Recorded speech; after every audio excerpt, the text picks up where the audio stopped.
doing the walkthrough on your Imagine today. Starting at the front, to operate your coupler, pull the trigger forward as long as you can put a locking pin on the side through this hole. You are fully seated. Lift up and pull back to release. Now your 7-way is associated with your running lights, turn signals with your vehicle. Anytime you attach your chains, cross them to your vehicle. Keep the ID chains with you. These have chain weight information on them. Some areas you travel may want to look at this to make sure you're within chain weight. To operate your tongue jack, you have an outside light here, and then you'll follow the directions, retract or extend.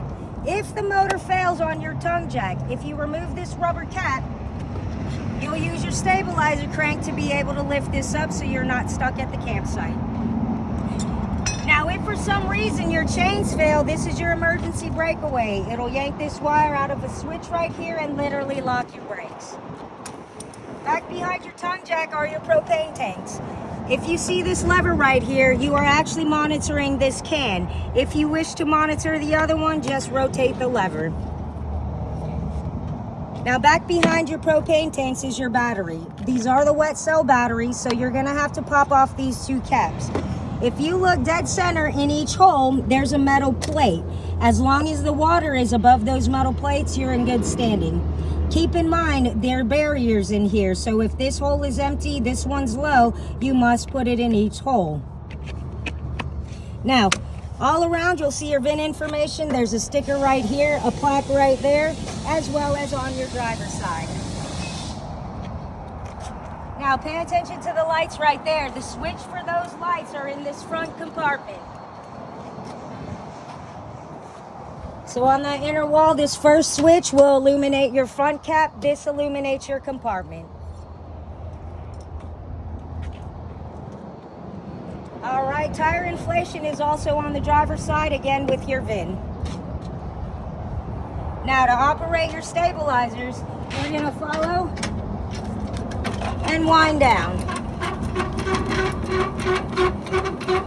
Now you can use a drill if you wish to.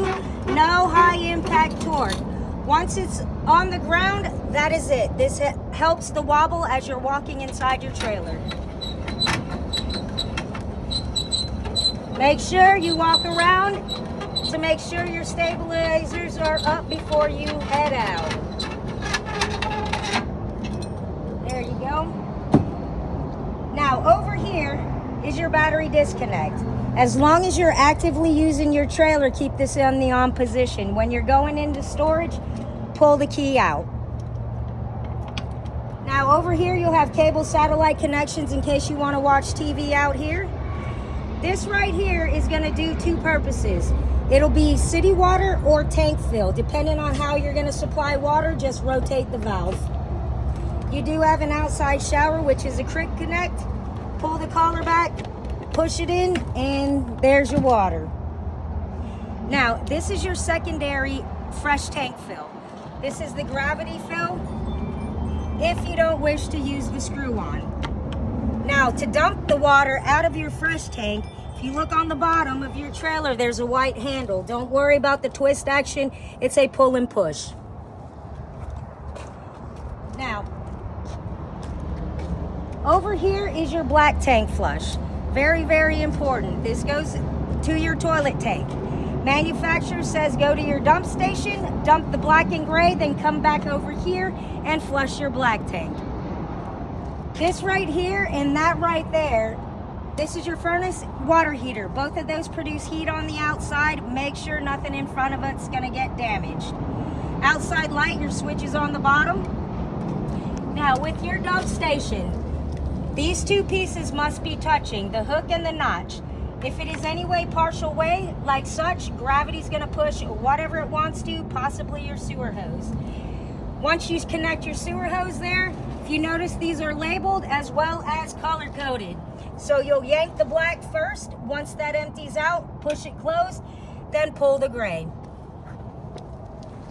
Now with your water heater, the only time you're ever gonna go here is if you have anything crazy going on.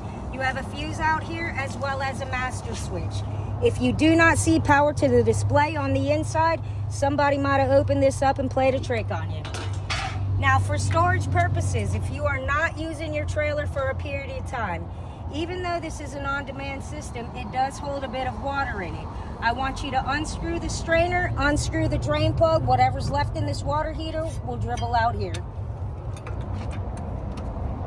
Now, a couple times a year, I want you guys to check your seals and your rooftop items, as well as anywhere else that has silicone on it.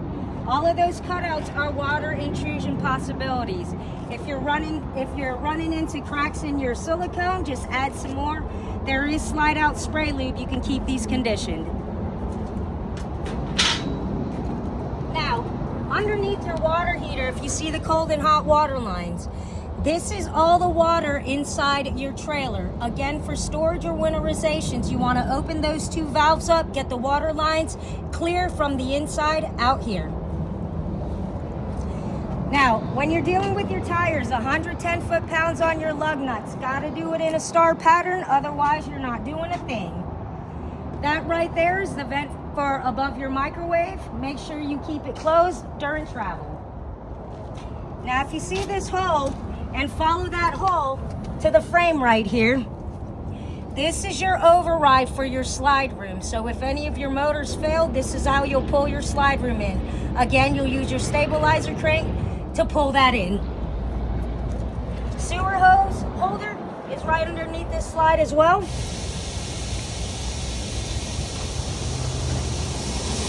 This is pre-wired for a backup camera if you wish to do so in the future. This is your outside shower. You can take your blue hose from the front, put your hose there, and you'll have water out here. Now, if you notice, your power plug will be plugged in this way. If you notice, these have different shapes. Follow the puzzle piece, insert, twist to this way, and then you can lock your nut.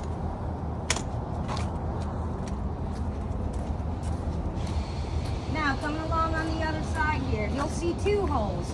If you follow this hole right here, that right here will release your spare tire. If you notice, there's a quick connect for an exterior grill if you wish to cook out here. And then again, this hole is going to be the other slide room override. Again, outlets here for television if you wish. Now, to operate your steps, the door has to be completely open. If it is partial way, you are damaging your door. So all the way open, lift up. As long as this latch is behind the door frame, you're fully seated. If you notice, these are your leg adjustments. So pull the latch out.